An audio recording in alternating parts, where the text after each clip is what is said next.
I want to bring in CBS News Homeland Security correspondent Jeff Pegues from Washington. Jeff, what else do you know about this case? Well, I think, as you summarized there, Jamie, they have now essentially confirmed what we have been reporting for the last at least 45 minutes or so. You know, they believe that this is an incident that you cannot rule out that this was an act of terror, the kind of lone wolf attack that police and federal law enforcement agencies have been concerned about for some time now. And as we reported over the last several weeks, there have been these bulletins that have gone out nationally to police agencies across the country warning of this type of activity. Now, they haven't concluded definitively that that's what this is, but if you look at the signs there, you have someone who, not by accident, but intentionally drove a vehicle, according to law enforcement, over a curb into a crowd of people, injuring people, then gets out of the vehicle and begins to stab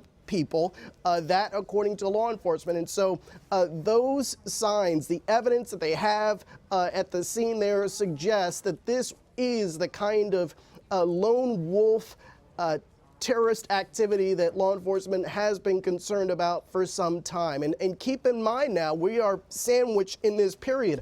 Last year, around this time, November 13th, there was the attack in Paris, and then December 2nd last year, which, you know, the anniversary is just a few days away now.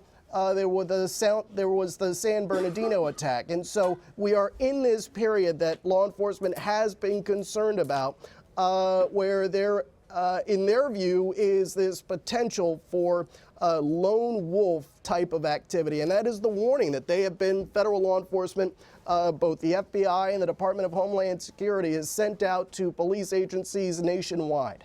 I want to go ahead and show people, Jeff, we were just getting some new pictures into the newsroom here, a photo from on the ground of the suspect in this attack right now. You can see this was very early on. It was tweeted out. We've confirmed that it is, in fact, the suspect there on the ground, and it says active shooter believed to be down at Watts Hall. Again, this was very early in the day. It ended up not being an active shooter situation, as we were just talking about.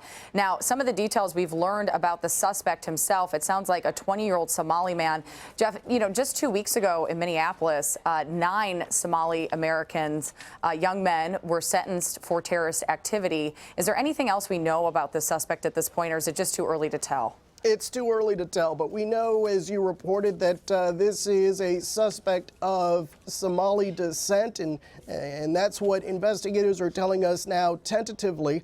But there have been other incidents across Ohio. Perhaps they haven't gotten the attention to garner national headlines, but there have been other lone wolf type incidents across Ohio that has raised alarm, certainly in the law enforcement community. And again, maybe it's not something that is sprouted into a national headline, but there has been some concern there locally.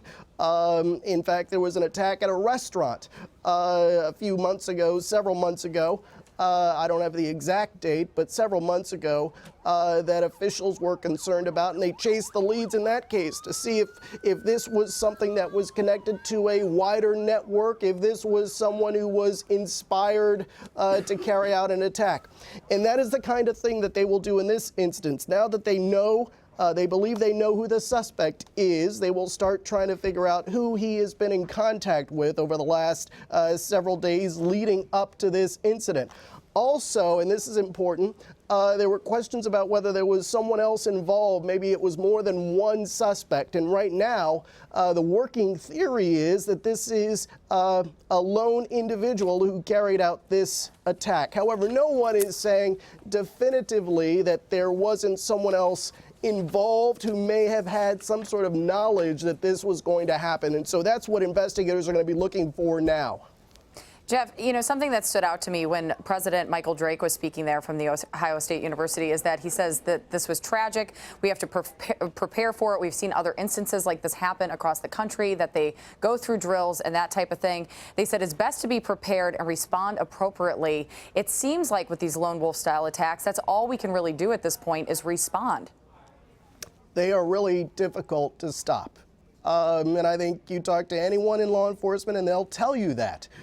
because oftentimes, and in a lot of these cases that we're certainly seeing here in the U.S., the individuals behind the attacks are not pros. In other words, they haven't gone overseas to fight on behalf of ISIS in Syria and Iraq. These are people who are in this country who are inspired by the message, the propaganda that ISIS and Al-Qaeda, for that matter, have been putting out online.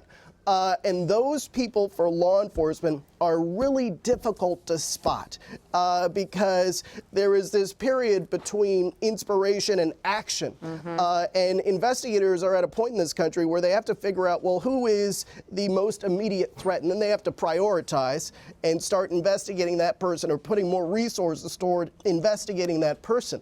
But it's really hard to figure out, for them to figure out where these people are on that continuum. And there are about 1,000 cases across the country that the FBI has where they're trying to figure out, well, who should we prioritize? Who do we need to be looking at now because they are closer to being inspired by this message and then taking action?